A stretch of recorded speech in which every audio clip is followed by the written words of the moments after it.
Madam जब अपना एक गांव के कहावत कही जाती, जब आपन सिक्का खोट तो परखैया कौन थो।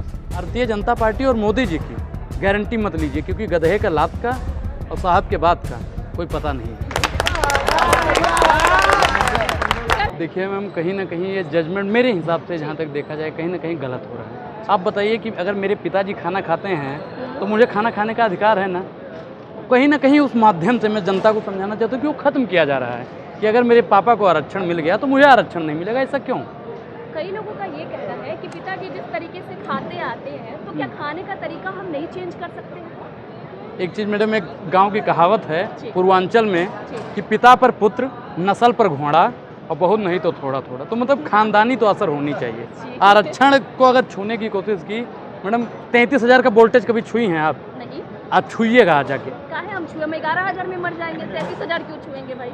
और कुछ लोगों ने, कुछ सामंतवादी विचारधारा के लोगों ने, कुछ मनुवादी विचारधारा के लोगों ने 33,000 का वोल्टेज छूने की कोशिश की है। अब अगर आप पूरा छू लेंगे तो क्या होगा ये आप भी जानती हैं। तो संविधान हमारे बाप ने बनाया है और हमारे बाप की बनाई हुई धरोहर को अगर कोई छूने का काम करेगा तो हम लोग तो मैडम बाबा साहब की औलादे भी जिंदा हैं। कई लोग इसके समर्थन में हैं। आज कई लोगों ने इसके समर्थन में प्रोटेस्ट किया है, इस बारे में आप क्या कहेंगे? मैडम देखिए, एक सिक्के के दो पहलू होते हैं। कोई समर्थन करने वाला है, कोई विरोध करने वाला है। हम लोग चाहते हैं कि जिनको नहीं मिला है अगर आरक्षण, जो कुछ विशेष लोग कह रहे हैं ना कि हमको नहीं मिला है, तो आप उनको भी दीजिए ना, आप उनको दीजिए, लेकिन जिनके पास है उनका ख़त्म तो ना कीजिए। इसी कैटेगरी में कुछ लोग लड्डू बांटने की भी बात कर रहे हैं, इस बारे में आप क्या कहेंगे? मैडम देखिए, उनकी विचारधारा कुछ उनसे मिल रही होगी जो लोग इनको ख़त्म करना चाहते हैं। बाकी बात तो विचारधारा की ही हो जाती है, हर तरह की विचारधाराएं यहाँ एग्जिस्ट करती है। मैडम, हम विचारधारा का क्या कर सकते हैं सर? मैडम देखिए, अपने जाल में फंसकर मरना ठीक नहीं है। तो ये राजनीति जो सेंकी जा रही है ना, जो राजनीतिक रोटियां सेंकी जा रही है, उनको उकसाया जा रहा है कि आप जाइए, आप इसका समर्थन करिए, आपका फ़ायदा हो जाएगा, आप उनका विरोध करिए, उनका नुकसान। ऐसा कुछ मैडम, इन लोगों को समझने की ज़रूरत है। बाबा साहब रात भर जागते थे, तो उनका जो पीए था उसने एक बार पूछा कि बाबा आप जागते क्यों हैं?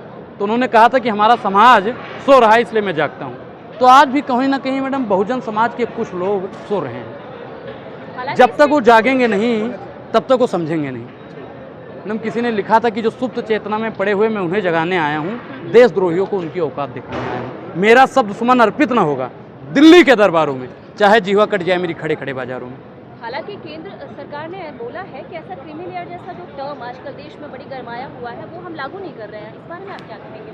देखिए मैडम, कहानी में और कथनी में बहुत फर्क होता है। आश्वासन तो दिया है ना प्रधानमंत्री ने? आश्वासन तो 2 करोड़ रोजगार का भी दिया था, आश्वासन तो बेटी बचाने का भी दिया गया था। मैं जो पूछ रहा हूँ मैडम, आश्वासन बेटी बचाने का दिया गया था, आश्वासन तो ये भी दिया गया था कि हवाई चप्पल पहनने वाले को हवाई जहाज में बैठाएंगे। हम ये देखो, भैया के पास हवाई चप्पल भी नहीं रहा। देखिए, अब आप बताइए कि हवाई चप्पल वाले को हवाई जहाज में बैठा रहे थे, और हवाई चप्पल भी पैर से हटाने का अगर किसी ने काम किया है तो भारतीय जनता पार्टी की सरकार ने किया। मतलब इतने लोगों के बीच में एक बिना हवाई चप्पल वाले दिख रहे हैं, अब इस पे क्या कहेंगे आप? मैडम देखिए, सरकार उतार चुकी है। अगर जो जूता पहना होगा उसका मोजा नहीं होगा, हम लोग तो चप्पल में ही घूमते हैं। मतलब जूता मोजा का संबंध कुछ ऐसा है कि एक दूसरे के दोनों पूरक हैं, एक दूसरे जी? के बिना अधूरा है दोनों। मैं सुना नहीं। मैं ये बोल रही हूँ कि आपने जूते मोजे की बात की है तो दोनों एक दूसरे के पूरक हैं, बिल्कुल, एक दूसरे के बिना अधूरे हैं। बिल्कुल। ये जो शब्द है मैडम एक चीज़ बताइए, पैंट है जो वो बिना बेल्ट के अधूरा है, नहीं तो गिर जाएगा। तो वैसे ही अगर हमारे साथ में जो हमारे पुरखों की धरोहर है, आरक्षण मैडम बाबा साहब ने क्यों दिया आप जानती होंगी। आप एक चीज़ बताइए कि मान लीजिए 2 लोग हैं, आप गेट पे चले जाइएगा, हम यहाँ से दौड़ेंगे, तो सबसे पहले स्टेडियम में कौन पहुँचेगा? जो आगे है। बाबा साहब ने आरक्षण इसलिए दिया था कि जो गेट पे खड़ा है और जिसके पास आरक्षण नहीं है वो भी जाके पहले गेट पे बराबर हो जाए, फिर दौड़ें दोनों। और लेकिन आज सामंतवादी विचारधारा के लोग, मनुवादी विचारधारा के लोग उस आरक्षण को ख़त्म करने की कोशिश कर रहे हैं। उन लोगों को मैं एक ही नसीहत देना चाहता हूँ मैडम कि अभी बाबा साहब की औलादे भी, उनकी नस्लें जिंदा हैं। कल जो प्रोटेस्ट होने वाला है, मैम मैं बिल्कुल अपील करना चाहता हूँ कि आप बहुत शांति ढंग तरीके से कीजिए, किसी प्रकार का कोई उपद्रव न कीजिए, क्योंकि एक बार इसका हमने खामियाजा भुगत लिया है। अगर हमने कुछ ऐसा किया तो सरकार की जो मंशा है ये आप भी जानते हैं, हम भी जानते हैं। ये बखूबी आप ये कहना चाहते हैं कि इसके पीछे भी कहीं ना कहीं सरकार की साजिश है? मैडम एक चीज़ बताइए कि अगर हमने कुछ भी किया ऐसा तो सरकार एक बार हमको पकड़ लेगी और ऐसी जगह डाल देगी कि हम दोबारा बोलने के लायक नहीं रहेंगे। तो मैं अपने तमाम बहुजन साथियों से अपील करना चाहता हूं कि आप बाबा साहब के बताए हुए संविधान के उसी रास्ते पर चलिए, और फिर आपको अगर कोई परेशान करना चाहे तो उसी संविधान से जुतियाइए उसको। आम लोग जो बड़ी कंफ्यूज्ड हैं इस आदेश के बाद, SC/ST जो आदेश जारी हुआ है, बड़ी कंफ्यूजन में है, उन आम लोगों को आप क्या संदेश देना चाहेंगे कि आपस में जो लोग की रणनीति बिगड़ रही है उससे संबंधित कुछ आप बताएंगे?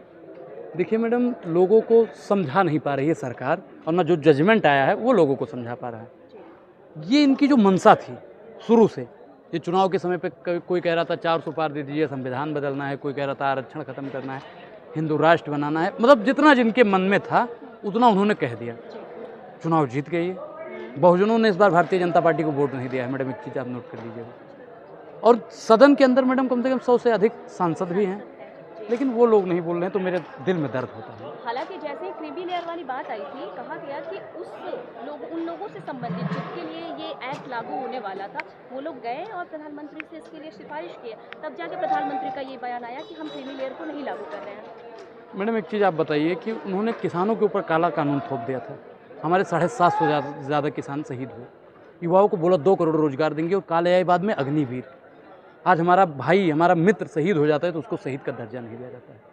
ये कह रहे हैं कि क्रिमिनल हम लागू नहीं करेंगे, क्या पता। मतलब इनकी कोई गारंटी नहीं है, ये तो गारंटी की ही बात करते हैं ना। आप इनकी गारंटी लेती हैं मैडम? नहीं, आप गारंटी लेती हैं? नहीं लेती हैं, नहीं लेती हैं ना। जब आप ही गारंटी नहीं ले रही हैं मोदी की, तो हम कहे लेंगे, और हमारा बहुजन समाज कहे लेगा। आम जन को आप बताएंगे? मैम मैं बता तो रहा हूँ कि भारतीय जनता पार्टी और मोदी जी की गारंटी मत लीजिए, क्योंकि गधे का लात का और साहब के बात का कोई पता नहीं है। कल भारत बंद जी, कल भारत बंद जो हो रहा है वो हर महीने में वो सफलतापूर्वक हो, इसके लिए आप क्या कहना चाहेंगे? मैडम मैं सभी से, अपने भाइयों से अपील करना चाहता हूँ कि आप अपनी जगह पे एकत्रित होइए और बढ़ चढ़ कर सत्ताधारी से, मनुवादियों से, सामंतवादियों की छाती पर चढ़कर अपने हकों अधिकार को छीन लीजिए, लेकिन संविधान के तौर तरीके से। इस मामले में एक इंटरेस्टिंग बात और भी है, मैं पूछना चाहूँगी आपसे। अब मैं एक्चुअली पूर्वांचल से हूँ। अरे हम भी पूर्वांचल से मैडम। स्वागत है आपका।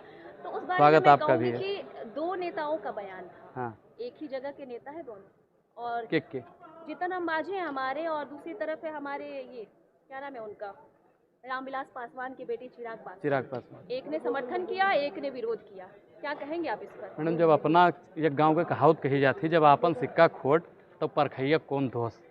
सिक्का के तो 2 पहलू होते हैं ना, आपने खुद बोला था अभी। हाँ मैंने बोला था, लेकिन अभी मैंने क्या बोला कि आपन सिक्का खोट तो परखैयम कौन दोस्त। समझ रही ना, पूर्वांचल की होंगी तो ये कहावत समझ रही हैं, और काफ़ी लोग यूपी बिहार के देख भी रहे होंगे, तो उन लोगों की समझ में आ रहा होगा। बहुत बहुत शुक्रिया, बहुत बहुत धन्यवाद।